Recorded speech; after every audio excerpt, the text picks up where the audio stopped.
ينفع يجي لك فاتورتين مختلفين لنفس الحاجة؟ طب أنا جالي، طب قانونيا هل ده ينفع أصلا؟ جايب لك القانون معايا. طب حصل إزاي؟ تعال أحكي لك بقى يا معلم. بص، من كام يوم قلت أما أطلب من على طلبات تاني، فرحت طالب من على طلبات بريجو، فجالي الأوردر وأول مرة لقيته بيديني الفاتورة، فبصيت في الفاتورة ودفعته تمام. وبعد كده قلت أما أقارنها، لقيت إن الفاينل بتاع الفاتورة هو بس التقسيمة ما بينها وما بين طلبات تقسيمه مختلفه تماما، عيش زياده ومش عارف ايه زياده وايه عشان تظبط. فقلت طب انا دي ممكن تبقى غلطه، يعني كده انا معايا فاتورتين لنفس المنتج اوكي بتقسيمات مختلفه وانا ما خدتهاش، وفي دماغي قلت ده ممكن يبقى طبيعي او غلطه او ايا كان. رحت عامل نفس الاوردر تاني، جالي تقسيمه اسمه ايه ده الفاتوره بتاعت بريجو مختلفه بقى اصلا.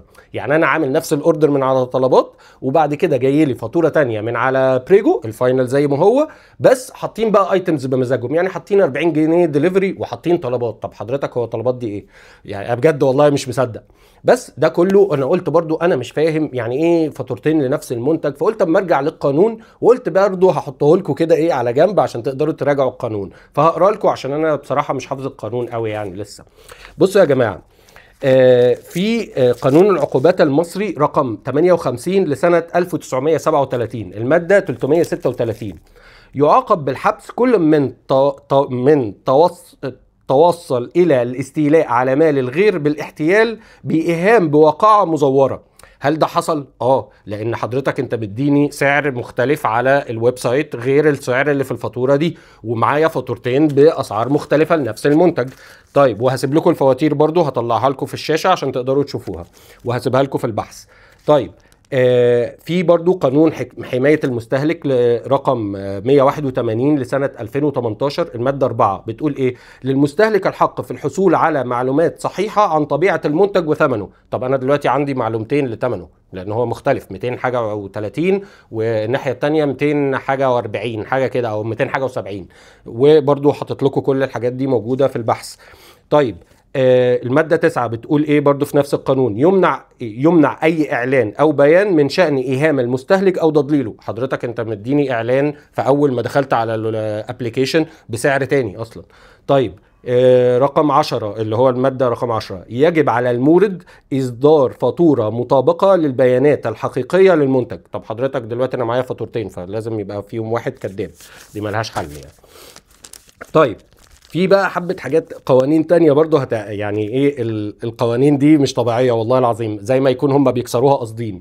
طيب، عندك يلتزم المورد، دي المادة 10 في قانون حماية المستهلك 181 لسنة 2018، يلتزم المورد بمنح المستهلك فاتورة واضحة تتضمن جميع البيانات ومنها السعر والمكونات والضريبة. يعني أنا لازم يكون عندي ده. طيب، في بقى قانون هم خرقوه اللي هو القانون الإجراءات الضريبية الموحد لرقم 206 لسنة 2020.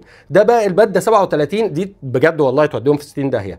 تلتزم الجهات المسجلة ضريبيا بإصدار فاتورة ضريبية للمستهلك خصوصا، شوف مكتوب ايه خصوصا، في حالات الدفع النقدي. طب انا بطلب كاش اون ديليفري، انا بيجي لي الطلب وبدفع كاش، وطلبت الفاتوره واترفضت من كل المطاعم، بيقول لك ما بناخدهاش اصلا ما عدا بريجو عشان مش عندهم على السيستم بتاع التوصيل بتاع ايه المابس، فعشان كده اتكشفت الايه الحكايه دي. طب هل في تهرب ضريبي؟ 100%. اسمع بقى معايا القانون ده، قانون الضريبة على القيمة المضافة رقم 67 لسنة 2016.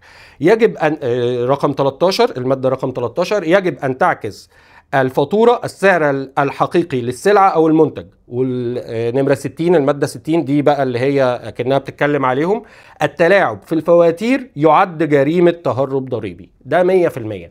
يعني ايه؟ يعني لو عندك فاتورتين كده في تلاعب، حد فيهم بيتلاعب، ففي حد فيهم متهرب ضريبيا، ده او ده.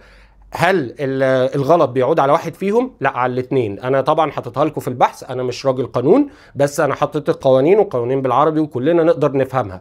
طب هل من حقي قانونا ان انا ارفع عليهم قضيه؟ ده اللي مكتوب المفروض. ليه؟ عشان حته النصب المباشر، لان انا تضررت مباشرا ان انا اتاخد مني فلوس باعلام غلط، وده القانون الوحيد اللي هو سنه 37 ده قانون نصب اوكي واعاده الجريمه. فدلوقتي انا كمان معايا دليل مادي مادي. ليه؟ لان انا معايا فاتوره ورقيه والفاتوره الالكترونيه. طب هل الفاتوره الالكترونيه بتمنع يعني خلاص مش محتاج فاتوره فيزيكال اللي هي الفاتوره الورقيه؟ قانون بيقول لا، لا تغني مهما حصل طالما في دفع نقدي، لازم تسليم الفاتوره اسمه ايه ده، الفاتوره اسمه ايه ده الورقيه في حاله طلبها. اوكي، الكلام ده في القانون وعامل له لكم لينك.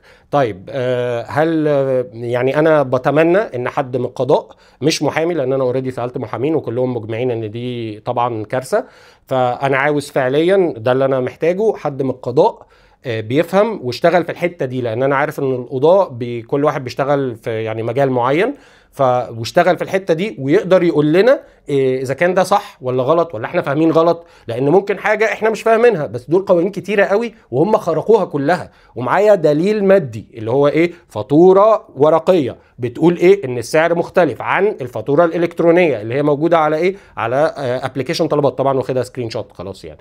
اوكي، ف يا ريت رايكم في الموضوع ده برضو.